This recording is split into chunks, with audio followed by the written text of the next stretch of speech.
সত্য বলা মানুষগুলো বোবা হয়ে যায়। চরিত্র আর ব্যবহারের যত্ন নিন। দামি পোশাক আর গাড়ি বাড়ির মালিক হলেও ভালো মানুষ হওয়া যায় না। কোনো কিছু না খেলে যেমন স্বাদ বোঝা যায় না, ঠিক তেমনি খারাপ সময় না এলে মানুষ চেনা যায় না।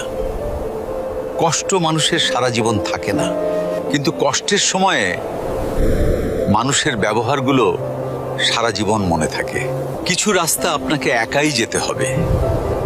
না থাকবে আপনার পরিবার, না থাকবে আপনার বন্ধু বান্ধব, শুধু থাকবে আপনি আর আপনার ছায়া। মানুষের জন্য কখনো বাঁচবেন না, কারণ মানুষ বদলায়। স্রষ্টার জন্য বাঁচুন, তিনি একমাত্র অপরিবর্তনশীল। কথাগুলো ঠিক মনে হলে ভিডিওটি শেয়ার করে দিন।